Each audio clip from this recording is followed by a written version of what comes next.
Hello friends, आप सभी का पीएन यूट्यूब चैनल में स्वागत है। देखिए फ्रेंड्स, बाइनोमियल डिस्ट्रीब्यूशन इस चैप्टर में इसके पहले वीडियो लेक्चर में हमने एक्सरसाइज 8.1 का क्वेश्चन नंबर 1 से लेकर क्वेश्चन नंबर 7 तक इन सभी क्वेश्चंस के सॉल्यूशंस को बहुत ही अच्छी तरह से सीखा है। बीच में कुछ दिनों तक इस चैनल पे वीडियो अपलोड नहीं हो रहे थे क्योंकि मेरी तबीयत बहुत ही बेकार थी। इस वजह से मैं इस यूट्यूब चैनल पे आपके लिए वीडियो अपलोड नहीं कर पाया, लेकिन आप आगे हमारे वीडियो रेगुलरली अपलोड रहेंगे। देखिए फ्रेंड्स, एक्सरसाइज 8.1 इसमें हर एक प्रॉब्लम सॉल्व करने के लिए हमें स्मॉल n, इसका मतलब जितने बार एक्सपेरिमेंट परफॉर्म किया गया है उसका वैल्यू, स्मॉल p मतलब प्रोबेबिलिटी ऑफ सक्सेस इसका वैल्यू, और स्मॉल q मतलब प्रोबेबिलिटी ऑफ फेल्यूर इसका वैल्यू, इन तीनों वैल्यू का पता होना बहुत जरूरी है। प्रोबेबिलिटी ऑफ सक्सेस अगर हमें पता है तो हम प्रोबेबिलिटी ऑफ फेल्यूर फाइंड कर सकते हैं, क्योंकि हम q इक्वल्स टू लेते हैं 1 minus p, p equals to 1 minus q and q equals to 1 minus p। अगर ये तीनों वैल्यू हमें पता है तो हम हमारे प्रॉब्लम के लिए पीएमएफ तैयार करते हैं, प्रोबेबिलिटी मास फंक्शन, और इस पीएमएफ को यूज करके जो बातें हमें क्वेश्चन में पूछी गई है उन बातों को हम फाइंड करते हैं। इसका मतलब यहां पे स्मॉल n, स्मॉल p और स्मॉल q, इन तीनों का वैल्यू पता होना हमारे लिए बहुत जरूरी है। चलिए अब एक्सरसाइज 8.1 का क्वेश्चन नंबर 8 हम ट्राई करते हैं। क्या दिया है इस प्रॉब्लम में? A person buys a lottery ticket in 50 lotteries in each of which he chance of winning a prize is 1/100। क्या हो रहा है? एक पर्सन 50 लॉटरीज टिकट परचेस कर रहा है और हर एक लॉटरी टिकट के लिए उसका जीतने का चांस 1/100 है। विनिंग अ प्राइज, उसे प्राइज मिलने का जो चांस है 1/100, मतलब ये प्रोबेबिलिटी ऑफ सक्सेस हो गया, p इक्वल्स टू 1/100। ओके, तो उससे हम प्रोबेबिलिटी ऑफ फेल्यूर मतलब q फाइंड कर सकते हैं। Find the probability that he will win a prize first at least once, कम से कम एक बार उसने प्राइज जीतना चाहिए। सेकंड, एक्जैक्टली वंस, बराबर एक बार उसने प्राइज जीतना चाहिए। थर्ड, एटलीस्ट ट्वाइस, उसे कम से कम 2 बार प्राइज मिलने चाहिए। ओके, तो इन प्रोबेबिलिटीज को हमें फाइंड करना है। तो अब ये एक्सपेरिमेंट कितने बार परफॉर्म किए जा रहा है? 100, उसने 50 लॉटरी टिकट्स परचेस की है, तो इसका मतलब ये एक्सपेरिमेंट 50 टाइम्स हो रहा है। तो जितने टाइम्स एक्सपेरिमेंट परफॉर्म होता है उसे हम n कहते हैं। तो यहां पे n हमारे पास है कितना? 50। चलो, हमें n का वैल्यू अब पता चल चुका है। नाउ p मतलब probability of success, it is 1/100, क्योंकि हर एक लॉटरी टिकट के लिए जीतने का चांस, प्राइज मिलने का चांस 1/100 है। तो probability of success is 1/100। Probability of failure q, it is 1 minus p, it is 1 minus 1/100 and it is 99/100। क्यों? बिकॉज इस 100 से 1 को मल्टीप्लाई किया तो 100 माइनस 1 99 मिलेगा, तो 99/100। तो देखिए, अब इस प्रॉब्लम में आपको n, p, q तीनों की वैल्यू पता चल चुकी है। अब लिखेंगे हम रैंडम वेरिएबल x। ये क्या रहेगा? हमें हर बार क्या फाइंड करना है? ये पूरा problem win a prize, number of winning a prize के लिए है, तो हम यहां पे x कंसीडर करते हैं, number of winning prizes. Okay, winning prize, ये रहेगा यहां का random variable x। Now x follows binomial distribution with parameter n equals to 50 and p equals to 1/100। अब देखिए फ्रेंड्स, हम लिखते हैं pmf। नाउ द pmf, ध्यान दीजिए, pmf of random variable capital x is, ये रहेगा probability of x equals to small x, it is ncx p raised to x q raised to n minus x, where x start from 0 1 2 up to 0 ले सकते हैं, 1 फिर 2 up to n। अब ये pmf हमारे problem के लिए किस प्रकार से बनेगा? No probability of x equals to small x equals to n, n is 50 cx। Okay, p raised to x, p is 1/100 bracket raised to x, q just हमने फाइंड किया है 99/100 bracket raise to 50 minus x, because n is 50। अब x हमारा 0 1 2 से start होगा, कहां तक चलेगा? 50 तक, क्योंकि n यहां का 50 है। ओके, चाहे तो आप इसे सिंप्लीफाई कर सकते हो, probability of x equals to small x, फिर ये रहेगा यहां पे 50 cx। ओके, फिर यहां मिलेगा 1/x अपॉन 100/x, मतलब 1/x is 1 upon 100/x into ये रहेगा 99/50 minus x upon 100/50 minus x। अब ये x कहां से कहां तक है, 0 1 2 अप टू 50 तक है, पता है आपको। Okay, now probability of x equals to small x। अब हमारे लिए फॉर्मूला तैयार हो चुका है, ठीक है ना। केस किस प्रकार से मिला है, 1 into 99/50 minus x, it will be 99/50 minus x upon, ध्यान दीजिए, 100/x into 100/50 minus x, it will be 100/50 गुणाकारामध्ये पायासारखा असेल, घाताघाताची बेरीज x plus 50 minus x, it will be 50x plus minus x, cancel होगा प्लस एक्स और माइनस एक्स, ठीक है। अब ये x कहां से कहां तक है, 0 1 2 अप टू 50 यहां तक है। ओके, नाउ फर्स्ट अब हमें किसका प्रोबेबिलिटी फाइंड करना है। चलिए अब हम प्रॉब्लम की तरफ बढ़ते हैं। Win a prize at least once, कम से कम एक बार, winning, okay, winning a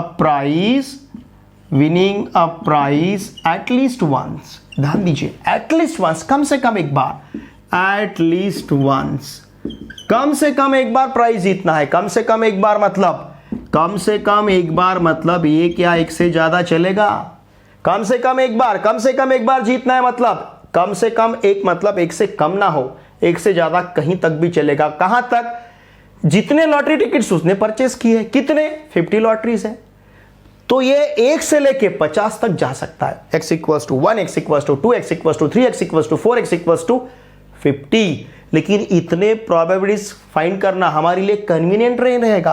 probability of x greater than equals to 1 find करना है, मतलब probability of x equals to 1 plus probability of x equals to 2, ऐसा कहां तक, probability of x equals to 50 तक। ओके, इज इट कन्वीनियंट, नहीं होगा। इतने सारे प्रोबेबिलिटीज फाइंड करना हमारे लिए सरदर्द बनेगा, हेडेक बनेगा। तो फिर इसे हम शॉर्टकट मारते हैं, किस प्रकार से, 1 माइनस, यहां पे कंसीडर करते हैं इसका कॉम्प्लीमेंट। क्या है complement, x less than 1, x greater than और इक्वल टू 1 का कॉम्प्लीमेंट, उसका उलट लेना है, हमें विरुद्धार्थी लेना है। x greater than equal to 1 का अपोजिट x लेस देन 1 से उसे माइनस करना है। Now it will be 1 minus probability of x equals to 0। x का वैल्यू 1 से कम, 1 से कम मतलब कितना, सिंपली 0। 1 से कम कितने वैल्यू है x के, एक ही है, कौन सा है, 0 है। Probability of x equals to 0। Now it will be 1 minus probability of x equals to 0 का फॉर्मूला आपको यहां से तैयार करना है। देखिए ये पीएमएफ आपके लिए बहुत बेनिफिशियल रहता है, इसलिए हमने ये पीएमएफ हमारे प्रॉब्लम के अनुसार तैयार किया है। हमेशा आपको तैयार करना है probability of x equals to 0, बस यहां पे आपको x का वैल्यू 0 सब्स्टिट्यूट करना है। 1 माइनस 50c 0 इस प्रकार से रहेगा। फिर 99/50 माइनस 0 मतलब 50। देखिए जहां पे x है वहां पे आपको 0 सब्स्टिट्यूट करना है। Okay, upon 100/50। अब ये 50c 0 किस प्रकार से कैलकुलेट करते हैं, हमें पता है NCR का formula n factorial upon r factorial into n minus r factorial, ये फॉर्मूला। या फिर आपको ध्यान में लेना है NC0 का वैल्यू हमेशा 1 रहता है, NC0 का वैल्यू 1, ठीक है। ये फॉर्मूला याद नहीं रखा तो भी चलेगा। देखिए NC0 का वैल्यू n, आपको बहुत ज्यादा कॉम्बिनेशन कैलकुलेट करने की जरूरत नहीं पड़ती। NC0 या फिर NCn, NC1 रहा तो n, NC0 रहा तो 1, इस प्रकार के छोटे छोटे कैलकुलेशंस आपको लेना है, ठीक है। नाउ इट विल बी कितना रहेगा फिर, 1 माइनस 50c0 जस्ट आपने बताया कितना है 1, into it will be 99 upon 100/50, मतलब इसे हम ले सकते हैं 99 अपॉन 100, ध्यान दीजिए 99 अपॉन 100 और ब्रैकेट रेस टू ये हो जाएगा यहाँ पे 50, ठीक है। चाहे तो मैं इसे इस प्रकार से यहाँ पे लिखता हूँ 1 minus 99 upon 100 bracket raise to 50, ये रहेगा यहाँ का आंसर, ठीक है। क्योंकि 50c0 का वैल्यू, NC0 का वैल्यू 1 रहता है तो 50c0 का वैल्यू हमें 1 मिलेगा। फिर सेकंड हमें क्या कैलकुलेट करना है, देखिए probability of what, exactly once, winning a prize exactly once, ध्यान दीजिए winning, okay, winning a prize exactly once, बराबर एक बार हमें प्राइज जीतना है, बराबर एक बार मतलब x का value 1, now probability of x equals to 1, और probability of x equals to 1 के लिए यही फॉर्मूला आपको यूज करना है। Now it will be 50c1 into कितना 99 रेज टू 49। क्यों? क्योंकि 50 माइनस एक्स लेना है। 50 माइनस एक्स का वैल्यू 1 है, तो 99 raise to 49 upon 100 raise to 50। Now it will be 50c1, देखिए nc1 का वैल्यू n, तो 50c1 का वैल्यू मिलेगा 50 into it will be 99 raise to 49 upon 100 raise to 50 को हम लिखते हैं, चलिए 100 इंटू 100 रेज टू 49 लिख सकता है। 100 रेज टू 50 को लिखेंगे 100 इंटू 100 रेज टू 49, चलेगा ना। 100 इंटू 100 रेज टू 49 मतलब 100 रेज टू 50। अब इस 50 से इस 100 को डिवाइड करते हैं तो ये मिलेगा आपको 2, 50 टू जा 100। Now therefore probability of x equals to 1 का आंसर हमें क्या मिलेगा, 1/2 फिर 99 upon 100 bracket raise to 49। 1/2 into 99 upon 100 bracket raise to 49। तो ये रहेगा probability of winning a prize exactly, probability of winning a prize exactly कितने बार, एग्जैक्टली वंस, बराबर एक बार। ठीक है ना, जीतने का प्राइज जीतने का ये चांस रहेगा, ये प्रोबेबिलिटी रहेगा। अब उसी प्रकार से हमें थर्ड फाइंड करना है, एटलीस्ट ट्वाइस। एक बार इसका स्क्रीनशॉट लीजिए क्योंकि ये जो पूरा पार्ट है इसको मैं अब रब करता हूं। ठीक है, चलिए मैं अब इसे रब कर देता हूं। अब हमें क्या करना है, प्रोबेबिलिटी किसका फाइंड करना है, ध्यान दीजिए, एटलीस्ट ट्वाइस मतलब कम से कम 2 बार, कम से कम 2 बार। देखिए कम से कम एक बार के लिए हमने क्या लिया था, probability of x greater than equal to 1। ये देखिए ध्यान दीजिए, कम से कम एक बार के लिए winning a prize at least once, कम से कम एक बार के लिए probability of x greater than equal to 1 लिया था। अब यहां पे हमें लेना है, ध्यान दीजिए, ये जो थर्ड हमें प्रोबेबिलिटी फाइंड करना है, probability of winning a prize, ध्यान दीजिए, विनिंग अ प्राइज कितना, at least twice, winning a prize at least twice. Okay, now it will be probability of x greater than और इक्वल टू 2। इसका मतलब 1 minus probability of x less than 2। x greater than equal to 2 का मतलब उसका अगर हम complement लेते हैं तो 1 minus probability of x less than 2 मिलेगा। ग्रेटर देन और इक्वल टू 2 के लिए x लेस देन 2 लेना है। Okay, now it will be 1 minus probability of x equals to 0 plus probability of x equals to 1 रहेगा। ठीक है ना, x लेस देन 2 मतलब 2 से कम, 2 से कम मतलब कितने हैं, फिर 2 ही वैल्यूज है, 0 और 1। ओके, तो probability of x equals to 0 plus probability of x equals to 1 मिलेगा। इसका मतलब 1 minus probability of x equals to 0, अभी आपके पास फॉर्मूला है। Now it will be 50c0, okay, 50c0 into 99 raise to 50 upon 100 raise to 50 plus probability of x equals to 1, it will be 50c1 फिर 99 raise to 49 बनेगा upon 100 raise to 50। समझ रहे ना आप? देखिए ये फॉर्मूला में हमने x का वैल्यू पहले 0 फिर x का वैल्यू हमने 1 सब्स्टिट्यूट किया है। जस्ट मैंने आपको बताया 50c0 का वैल्यू 1 रहेगा, तो 1 into 99 raise to 50 upon 100 raise to 50 plus 50c1 का वैल्यू, nc1 का वैल्यू n रहता है, 50c1 का value 50 into 99 raise to 49 upon यहाँ पे हम लेंगे 100 इंटू 100 रेज टू 49, चलेगा इस प्रकार से। ओके, अब यहां से न्यूमरेटर और डिनोमिनेटर में 99 raise to 50 upon 100 raise to 50 है, यहाँ पे 99 raise to 49 upon 100 raise to 49 है, तो बाहर लेते हैं 99 raise to 49 upon 100 raise to 49। इसको अगर हमने बाहर लिया तो यहाँ पे आपके पास रहेगा 99 अपॉन 100, ये 99 raise to 49 upon 100 raise to 49 आपने बाहर लिया तो यहाँ पे मिलेगा आपको 50 अपॉन 100। ओके, अब ये 99 प्लस 50 इट विल बी कितना रहेगा, 149 अपॉन 100 मिलेगा। ओके, तो ये देखिए हमें क्या मिलेगा, 1 minus 99 upon 49 upon 100 raise to 49 into कितना, 149 अपॉन 100। ओके, तो चलिए आप इसे इस प्रकार से भी लिख सकते हो 1 माइनस 149 इंटू ये 99 raise to 49 upon 100 raise to 49 into 100 raise to 1, it will be 100 raise to 50। तो आपका फाइनल आंसर यहां पे रहेगा 1 minus 149 into 99 raise to 49 upon 100 raise to 50।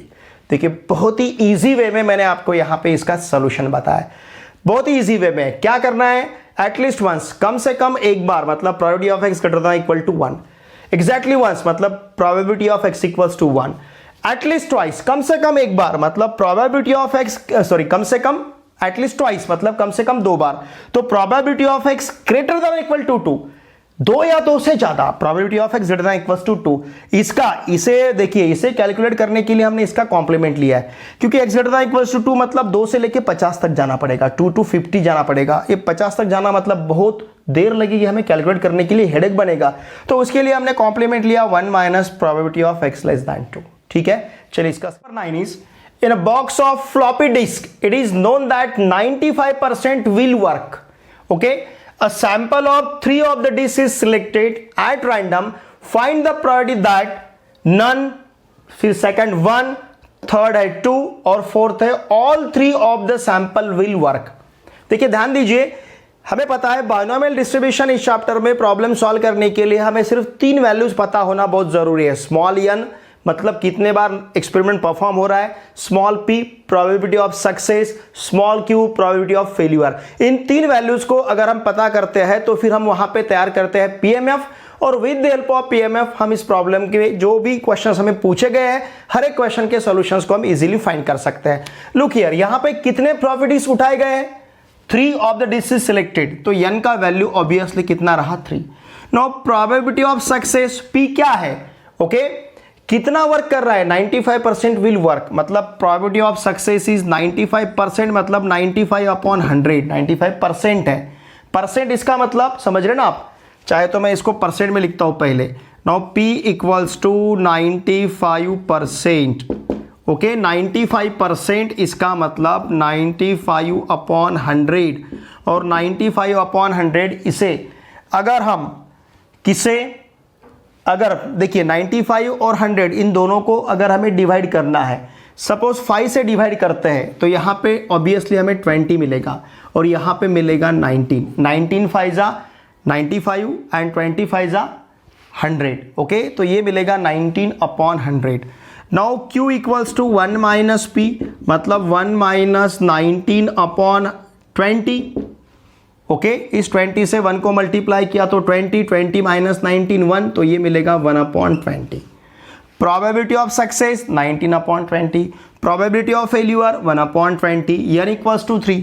तो यहाँ पे अब हमें x कंसिडर करना है, क्या जिस प्रकार की हमें प्रोबेबिलिटी फाइंड करनी है, क्या फाइंड करना है हमें, find the probability that none, फिर यहाँ पे 2 1, फिर यहाँ पे 2, फिर यहाँ पे all 3 of the sample will work, okay number of sample will work, ये रहेगा हमारा x, number of sample will work ये रहेगा यहाँ का x। Now x follows binomial distribution with parameter n equals to कितना है 3 एंड p इक्वल्स टू कितना है 19 अपॉन 20, ओके अब हम PMF लिखते हैं।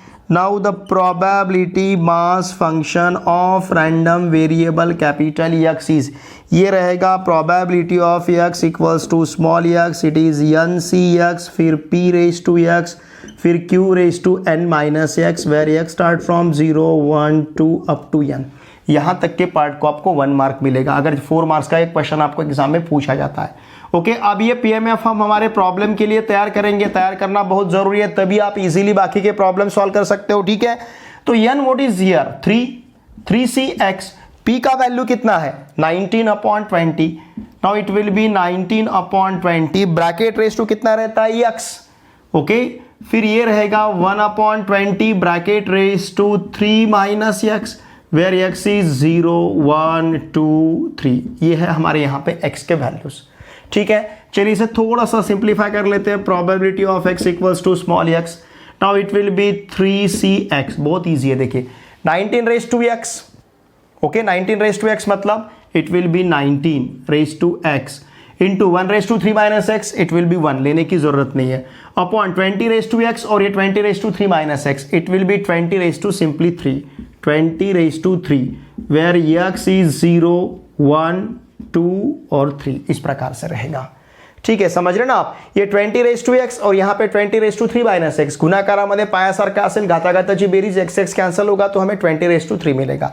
ठीक है, अब हमें किसका डिफाइन करना है, प्रोबेबिलिटी ऑफ किसका, none will work, probability of none sample will work, कोई भी सैंपल काम नहीं करेगा।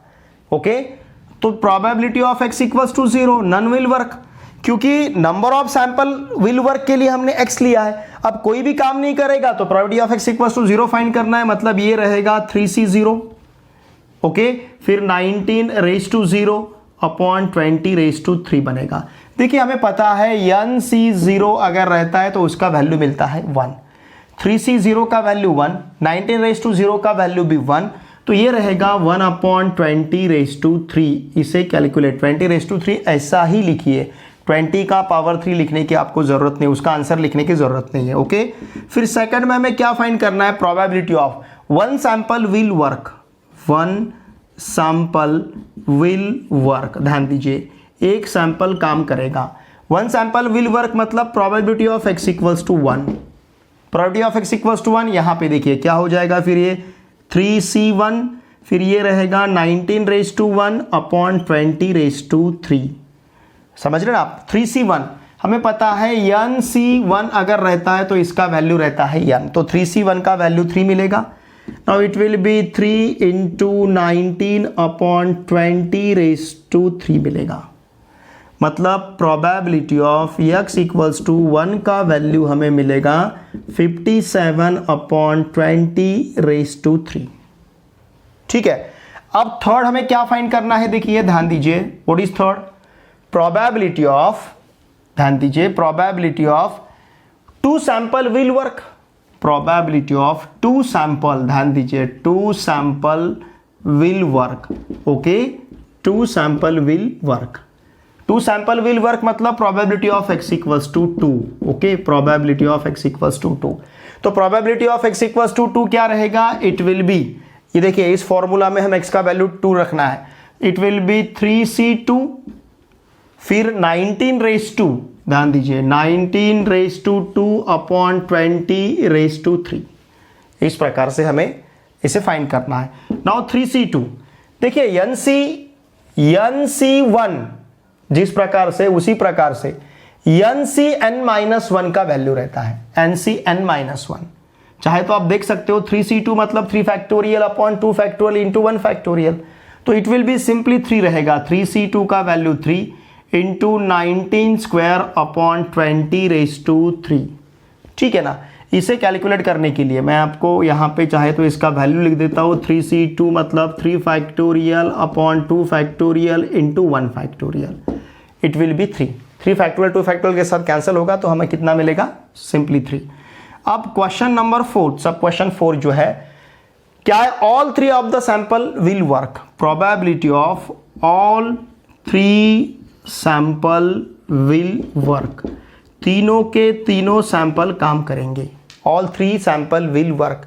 Now it will be probability of x equals to 3, सभी काम करेंगे, probability of x equals to 3 हमें यहाँ पे फाइंड करना है, तो probability of x equals to 3 हम किस प्रकार से फाइंड करेंगे, देखिए now it will be ncx, ये जो फॉर्मूला है 3cx मतलब 3c3, 3c3 फिर यहाँ पे 19 raise to 3, 19 raise to 3 upon 20 raise to 3 मिलेगा। ओके, देखिए ncn का जो वैल्यू रहता है इट विल बी 1, nc0 और ncn दोनों का वैल्यू भी कितना रहता है 1, तो 3c3 का वैल्यू 1 मिलेगा, 1 into 19 upon 20 bracket raise to 3 मतलब उसका क्यूब मिलेगा, तो फाइनल आंसर हमारे पास रहेगा 19 अपॉन 20 ब्रैकेट क्यूब। ठीक है, ऑल 3 सैंपल विल वर्क, तीनों भी सैंपल वर्क करने का प्रोबेबिलिटी जो है रहेगा 19 अपॉन 20 ब्रैकेट रेस टू 3 या फिर ब्रैकेट क्यूब। ओके, इसका स्क्रीनशॉट लीजिए। Question number 10 is find the probability of throwing at most 2 6s in 6 throws of a single die. देखिए डाई अगर हम थ्रो करते हैं, ध्यान दीजिए, डाई अगर थ्रो करेंगे, एक क्यूबिक डाई अगर थ्रो करते हैं तो उसके सैंपल स्पेस या उसमें एलिमेंट्स क्या रहेंगे, 1 2 3 4 5 6, these are the elements sample points में। ठीक है, सैंपल स्पेस में ये सैंपल पॉइंट्स है तो n of S equals to क्या मिलेगा, 6। टोटल 6 सैंपल पॉइंट्स है, 6 एलिमेंट्स है। अब इसमें 6 मिलने का चांस कितना है, 1/6, क्योंकि टोटल 6 एलिमेंट्स है और इसमें 6 कितने बार है, सिर्फ 1 टाइम है। हर एक नंबर का मिलने का चांस 1/6 है। अगर आप 1 मिलने का चांस ढूंढोगे तो 1/6 ही मिलेगा, क्योंकि ये टोटल 6 सैंपल पॉइंट्स में सिर्फ एक ही बार 1 है। ओके, तो इस प्रकार से 6 मिलने का चांस भी हमारे पास 1/6 है। अब ये डाई कितने बार थ्रो की गई है, 6 टाइम्स, तो n इक्वल्स टू रहेगा 6। फिर 6 मिलने का चांस कितना है, 1/6। ओके, ये रहा प्रोबेबिलिटी ऑफ सक्सेस। तो probability of failure is q equals to 1 - p, 1 - 1/6, it will be 5/6। तो probability of failure it will be 5/6। ये समझ रहे हैं ना आपको, 1/6 हमने प्रोबेबिलिटी ऑफ सक्सेस कैसे क्या लिया है, बिकॉज हमें 6, इसके लिए हम सक्सेस कहेंगे तो 6 मिलने का चांस कितना है, 1/6 है। अब हमें क्या करना है, find the probability of throwing at most 2 6s in 6 throws of a coin. हमें ज्यादा से ज्यादा 2 6 मिलने की प्रोबेबिलिटी फाइंड करनी है। तो देखिए हम x इक्वल्स टू कंसिडर करेंगे नंबर ऑफ 6s, ये रहा हमारा x। अब हम लिखते हैं capital X follows binomial distribution with parameter n equals to 6 and p equals to 1/6। PMF लिख लेते हैं। Now the probability mass function of random variable capital X is probability of x equals to x, it will be NCX, फिर p raise to x, फिर q raise to n minus x, where x start from 0 1 2 up to n। अब ये PMF हमारे problem के लिए अगर तैयार करते हैं तो probability of x equals to x, what is n, 6 p का value 1/6 raise to x, q का वैल्यू हमारे पास है 5/6 raise to 6 minus x, why, because n is 6 and x start from 0 1 2 3 4 5 and 6। Okay, तो इस प्रकार से देखिए probability of x equals to small x, now 6cx, look here, 6cx, 1/6 raised to x मतलब 1 raised to x upon 6 raised to x, 1/6 raised to x into 5 raised to 6 minus x upon 6 raised to 6 minus x, where x start from 0 1 2 up to 6. Okay, now therefore probability of x equals to small x, now this is equals to 6cx, it will be 6cx here, फिर 1/, ये 5 raised to 6 minus x upon 6 raised to x into 6 raised to 6 minus x, it will be 6 raised to 6। ठीक है ना। अब यहाँ पे x हमारा start होगा 0 से, 0 1 2 up to 6।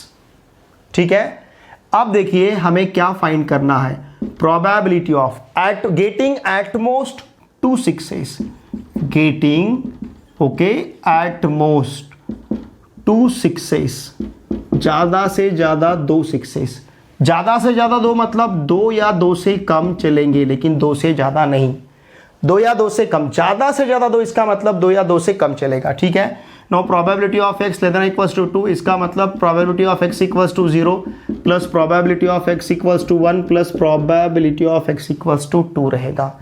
Now this is equals to probability of x equals to 0, probability of x equals to 0, इसका मतलब 6c0। ओके, फिर यहाँ पे रहेगा 5 raised to 6 upon 6 raised to 6, x का वैल्यू हमने 0 सब्स्टिट्यूट किया है। अब अगर x का वैल्यू हम 1 सब्स्टिट्यूट करते हैं तो 6c1, फिर ये रहेगा 5 raised to 5 upon 6 raised to 6 plus probability of x equals to 2, now it will be 6c2, फिर 5 raised to 4 upon 6 raised to 6, इस प्रकार से रहेगा। Now this is equals to 6c0 का वैल्यू हमें पता है 6c0 इट विल बी 6, कैसे रहेगा देखिए 6 factorial upon 0 factorial into 6 factorial, क्योंकि हम फॉर्मूला यूज करेंगे NCR का। देखिए NCR का फॉर्मूला रहता है n factorial upon r factorial into n minus r factorial. Okay, तो ये रहेगा हमारे पास 5/6 ब्रैकेट रेज टू 6। चलिए इसे इस प्रकार से लेते हैं, now plus 6c1 is 6 factorial upon 1 factorial into 5 factorial, ठीक है। या फिर आप डायरेक्टली वैल्यू भी कंसिडर कर सकते हो। 6c0 का value it will be 1, 6c1 का वैल्यू 6 रहेगा। आप डायरेक्टली वैल्यू इस प्रकार से भी ले सकते हो। देखिए आपको कुछ फॉर्मूले, कुछ तो टर्म्स याद रखनी होगी। nc0 का वैल्यू 1 है और nc1 का वैल्यू n है, nc1 इज n, ओके। तो उस प्रकार से 6c0 का वैल्यू 1 मिलेगा, 1/5/6 ब्रैकेट रेज टू 6 ले सकते हैं, प्लस 6/1 मतलब 6 इंटू, यहाँ पे हम इसे ले सकते हैं 1/6 इंटू 5/6 ब्रैकेट रेज टू 5, चलेगा। 5 समझ रहे ना आप, या फिर आप इसे इस प्रकार से लिख सकते हो 5/5 अपॉन 6/5, क्योंकि 1/6 हमने साइड में लिखा है। फिर उसी प्रकार से 6c2, अब देखिए 6c2 मतलब 6 फैक्टोरियल, एनसीआर का फॉर्मूला यूज करेंगे 6 factorial upon 2 factorial into 4 factorial into it will B 5/4 upon 6 square into 6/4, इस प्रकार से मिलेगा। देखिए ठीक है। अब देखिए हमारे पास क्या रहेगा, 5/6 ब्रैकेट रेज टू 6 प्लस यहां पे 6 के साथ कैंसिल होगा, तो 5/6 ब्रैकेट रेज टू 5 मिल गया, ओके।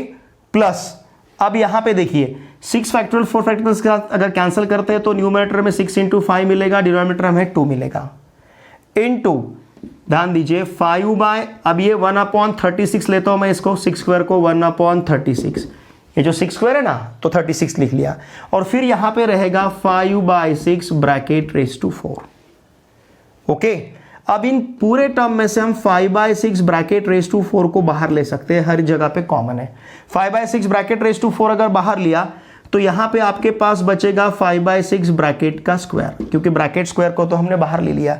फिर यहां पे आपके पास बचेगा सिंपली 5/6, ओके। और 5/6 ब्रैकेट रेज टू 4 को तो हमने बाहर लिया। अब इस 6 से इस 36 को डिवाइड करते हैं तो यहां मिलेगा हमें 6, तो इसका मतलब ये होगा हमारे पास 5/12, समझ रहे ना आप, 5/12, और 5/6 को तो हमने बाहर ले लिया। देखिए ध्यान दीजिए हमने क्या किया, 6 फैक्टोरियल को 4 फैक्टोरियल के साथ कैंसिल किया, और ये जो 6/6 था तो हमने इसको 6 स्क्वायर लिखा है, तो हमारे पास रहेगा 36। इस 6 से 36 को डिवाइड किया तो हमारे पास सिंपली कितना रहेगा, 5/6, ओके। अब देखिए यहां पे 5/6 ब्रैकेट स्क्वायर है, यहां पे भी 5/6 है, और यहां पे भी 5/6 है।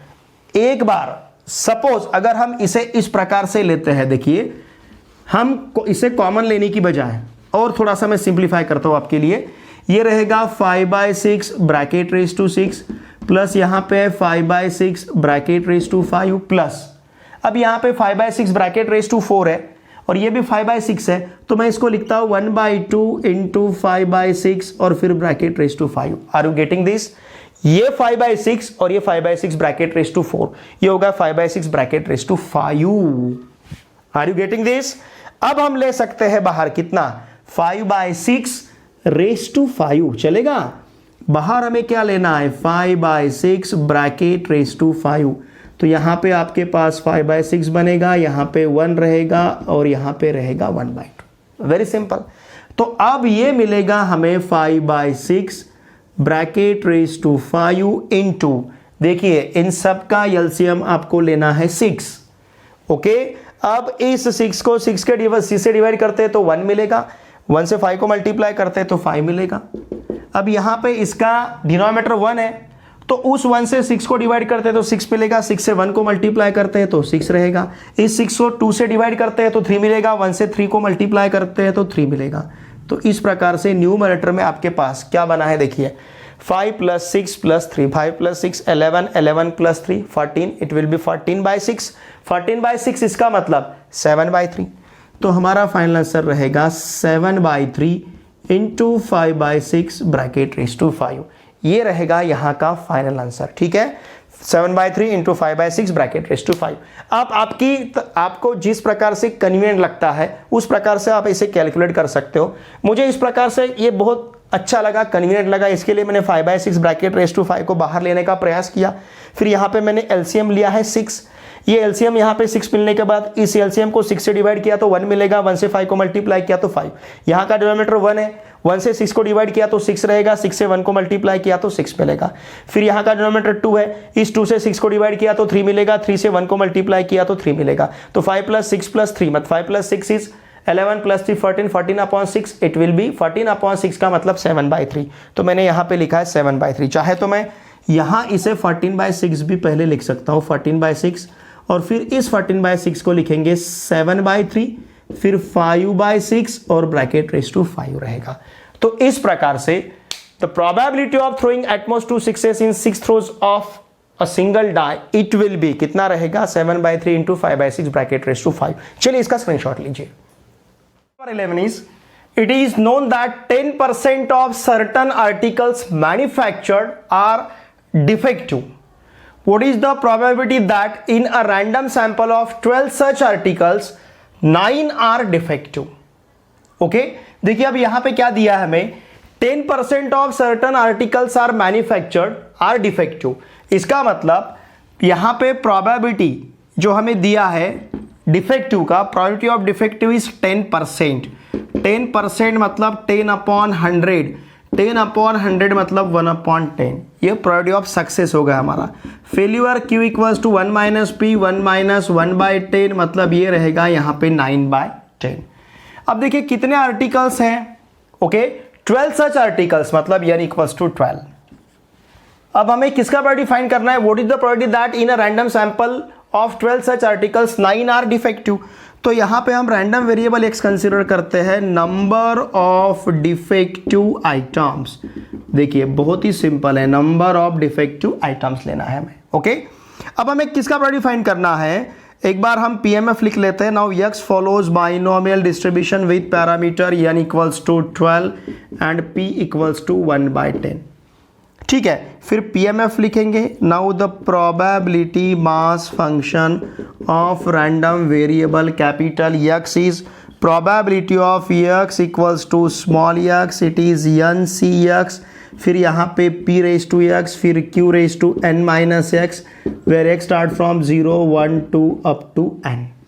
Now probability of X = small x हमारे लिए तैयार करते हैं इस प्रॉब्लम के लिए। n कितना है 12cx, p का वैल्यू कितना है 1/10, 1/10 q का वैल्यू 9/10, 9/10 x। समझ रहे ना आप। और यहाँ का जो x है, x इज 0 1 2 अप टू, अब क्या रहेगा 12 क्योंकि n का वैल्यू 12 है।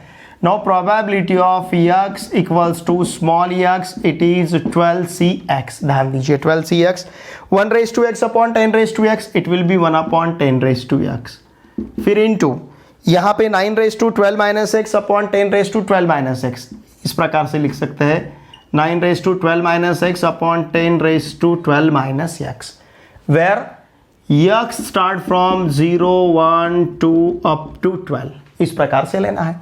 तो ये बनेगा probability of x = small x = 12cx, फिर 1 अपॉन देखिए 9/12 - x अपॉन क्या मिलेगा, देखिए 10x into 10/12 - x, it will be 10/12, 10/12 x start from 0 1 2 up to 12।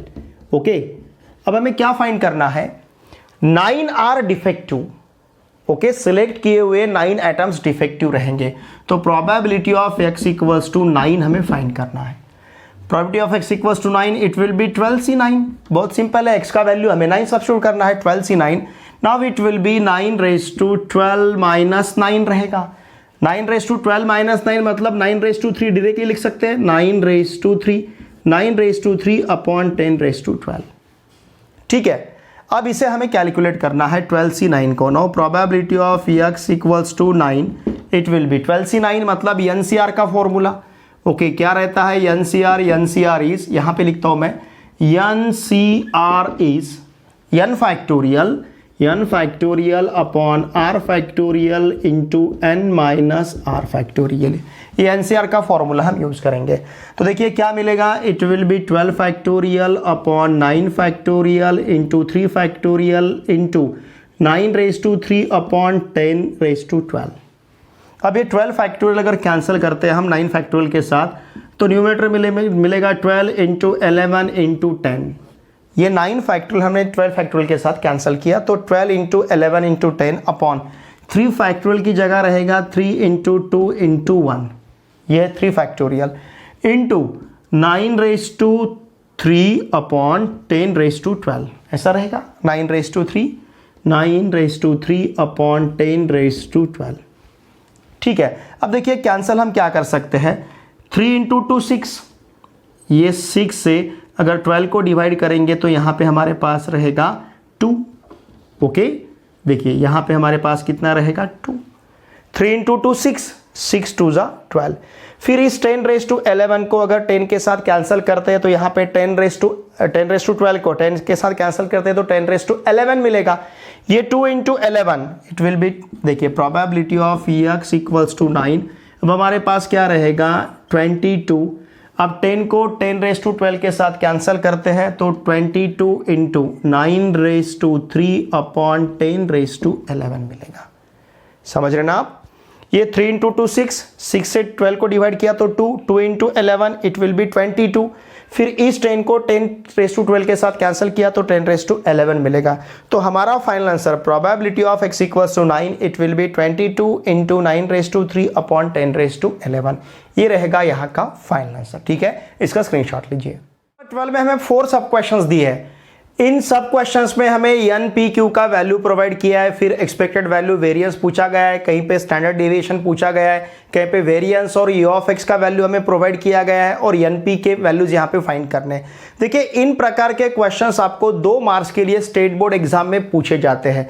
आपके MST CET एग्जामिनेशन में भी इस प्रकार के क्वेश्चंस NPQ फाइंड करने के लिए या फिर वेरिएंस फाइंड करने के लिए या फिर एक्सपेक्टेड वैल्यू फाइंड करने के लिए या फिर स्टैंडर्ड डेविएशन फाइंड करने के लिए, इन प्रकार के क्वेश्चंस MST CET एग्जामिनेशन में भी एज ऑब्जेक्टिव पूछे जाते हैं। देखिए इसके लिए सिर्फ फॉर्मूले हमारे लिए बहुत इंपॉर्टेंट है। एक्सपेक्टेड वैल्यू का formula NP, variance of x का formula NPQ, standard deviation equals to square root of variance of x, इन प्रकार के फॉर्मूले हमें पता होना जरूरी है। 3 ही फॉर्मूले इस चैप्टर में है, ठीक है ना, एक एक्सपेक्टेड वैल्यू का, दूसरा वेरिएंस का, तीसरा स्टैंडर्ड डेविएशन का, और फिर हम जो फ्रीक्वेंटली यूज करते आए चौथा जो फॉर्मूला है the PMF, probability mass function of random variable capital X का। तो ये 4 फॉर्मूले अगर आप याद रखते हो तो पूरा चैप्टर आपका प्रिपेयर हो जाता है। ठीक है, देखिए क्वेश्चन नंबर फर्स्ट जो है, इस क्वेश्चन नंबर फर्स्ट में अब ये देखिए क्वेश्चन नंबर 12 हमें क्या दिया है, गिवन x। अब इसे किस प्रकार से रीड करते हैं, ये रैंडम वेरिएबल x है, ये जो आपको विगल साइन दिख रहा है इसे हम फॉलोज कहेंगे। x follows binomial distribution with parameter NP, ऐसा हम इसे रीड करते हैं। ओके, इसे हम इस प्रकार से पढ़ते हैं। नाउ लिखिए क्वेश्चन फर्स्ट में हमें क्या दिया है, देखिए ध्यान दीजिए, n का वैल्यू 10 है, p का वैल्यू 0.4 है, तो हमें यहाँ पे expected value E of x find करना है, वेरिएंस ऑफ x फाइंड करना है। देखिए हमारे पास n का वैल्यू 10 है, p का वैल्यू 0.4 है, हमें q चाहिए, तो q इक्वल्स टू रहता है 1 माइनस p, मतलब 1 माइनस 0.4 मतलब 0.6। तो इस प्रकार से हमें q मिल चुका है। अब हम फाइंड करेंगे expected value E of x। हमारे यूट्यूब चैनल को ध्यान में लेना है, पी आंसर, यूट्यूब चैनल का नाम क्या है, पी आंसर। तो E of x is Pn या फिर NP। Okay, NP it is E of x। अपना जो यूट्यूब चैनल है इसका नाम, अगर आप इसका नाम आपको याद है, याद रहता ही है, P answer is the famous YouTube channel. अब E of x equals to NP, n और p का वैल्यू हमें यहाँ पे सब्स्टिट्यूट करना है। Now E of x equals to what is n is 10 into p का वैल्यू 0.4, तो इसका मतलब एक्सपेक्टेड वैल्यू हमारे पास रहेगा सिंपली 4। 10 इंटू 0.4 इज 4, ये है E ऑफ x। अब हमें फाइंड करना है variance of x। Variance of x का फॉर्मूला है NPQ। Okay, now variance of x equals to NP आपने जस्ट फाइंड किया है, फिर 10 इंटू 0.4 इंटू 0.6, तीनों के वैल्यू हमने सब्स्टिट्यूट किए। Now variance of x equals to 10 into 0.4, 4 into 0.6। अब ये 4 इंटू 0.6 मतलब ये रहेगा 2.4, 4 6 24, 2.4 it is variance of x। तो देखिए ये आपको एज ए 2 मार्क्स एग्जाम में पूछा जा सकता है। ओके, सब क्वेश्चन सेकंड जो है, यहाँ पे हमें प्रोबेबिलिटी ऑफ सक्सेस, मतलब p का वैल्यू दिया है 0.6। ठीक है, E ऑफ x हमारे पास है 6, E of x equals to 6। देखिए E ऑफ x 6 है, लेकिन ई ऑफ एक्स क्या रहता है, but E of x equals to रहता है एन पी। ओके, इसका मतलब एन पी इक्वल्स टू ले सकते हैं हम 6। अब यहां पे p का वैल्यू हमारे पास है 0.6, उसे सब्स्टिट्यूट करते हैं n इंटू 0.6 इंटू 6। इसका मतलब n इक्वल्स टू 6 अपॉन 0.6, मतलब n इक्वल्स टू 60/6। ऐसा ले सकते हैं ना, 6 अपॉन 0.6 को 60/6, मतलब n का वैल्यू है 10। देखिए यहाँ पे हमें n फाइंड करना था, तो n हमारे पास है 10। क्या क्या फाइंड करना है, n and variance of x। अब हमारे पास p है, n है, q फाइंड करते हैं। q equals to 1 minus p, मतलब 1 माइनस p कितना है 0.6। Okay, now this is q is 0.4, 1 minus 0.6, मतलब q का वैल्यू हमारे पास 0.4 है। अब n है, p है, q है, वेरिएंस ऑफ x फाइंड करते हैं। देखिए वेरिएंस ऑफ x का फॉर्मूला है npq। Now therefore variance of x equals to what is n, n is, n का वैल्यू कितना है 10, n का वैल्यू 10 है, p का वैल्यू 0.6 है और q का वैल्यू 0.4 है। इसका मतलब variance of x equals to 10 into 0.6, it will be simply 6 into क्या लेना है 0.4, मतलब variance of x equals to 6 into 0.4, it will be 2.4। ठीक है ना, 2.4। देखिए पहले प्रॉब्लम में और इस प्रॉब्लम में वेरिएंस ऑफ x हमें सेम मिला है, लेकिन यहाँ पे p और q अलग था, लेकिन n सेम था, n सेम था, p और q अलग थे, फिर भी हमें यहाँ पे 2.4 मिला है और वहाँ पे भी वेरिएंस ऑफ x कितना है 2.4 है। ठीक है, तो ये दो सब क्वेश्चंस हमने सॉल्व किए। देखिए इन प्रकार के क्वेश्चंस आपको स्टेट बोर्ड एग्जाम में 2 मार्क्स के लिए पूछे जा सकते हैं, इसका स्क्रीनशॉट लीजिए। देखिए सब क्वेश्चन थर्ड में हमें n इक्वल्स टू 25 दिया है, expected value e of x 10 दिया है, p का वैल्यू फाइंड करना है और standard deviation of x find करना है। देखिए हमें पता है वेरिएंस ऑफ x का स्क्वायर रूट मतलब स्टैंडर्ड डेविएशन ऑफ x, तो standard deviation of x find करने के लिए हम सबसे पहले वेरिएंस ऑफ x फाइंड करेंगे।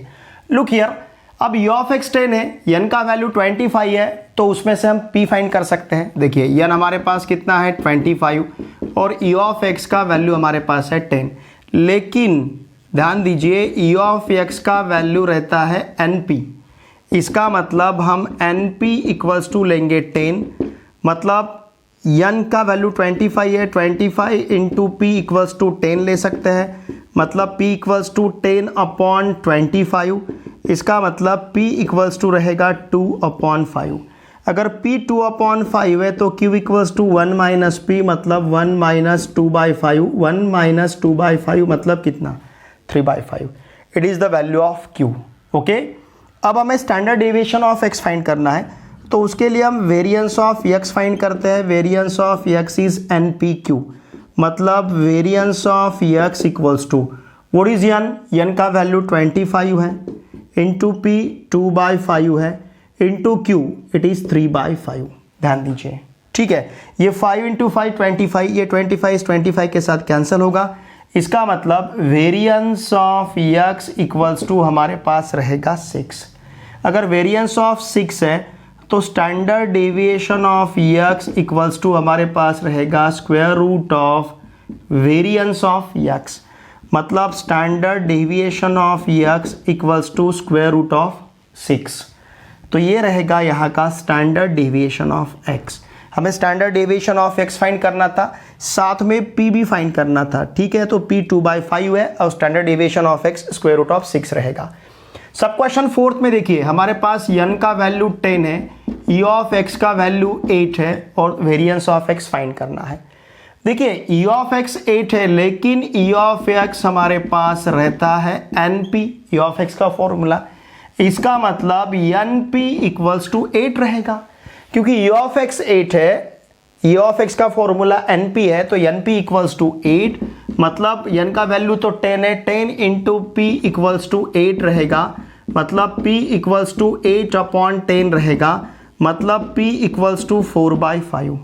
अगर p का वैल्यू 4/5 है तो q equals to 1 minus p, मतलब 1 माइनस 4/5, मतलब q इक्वल्स टू हमारे पास रहेगा 1/5।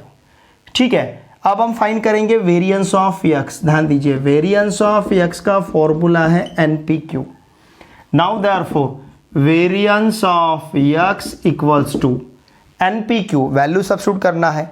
ओरिजिन n का वैल्यू 10 है इंटू P का value it is 4/5 into Q का वैल्यू ये भी हमारे पास 1/5 है। ठीक है ना, हमने n का वैल्यू सब्स्टिट्यूट किया है 10, फिर P का वैल्यू है 4/5 और Q का वैल्यू है 1/5। Now therefore variance of x equals to, अब देखिए इस 5 से इस 10 को मल्टीप्लाई डिवाइड करेंगे तो 2 मिलेगा, तो it will be 2 into 4 into 1/5 रहेगा, मतलब 8/5। Variance of x equals to it will be 8/5।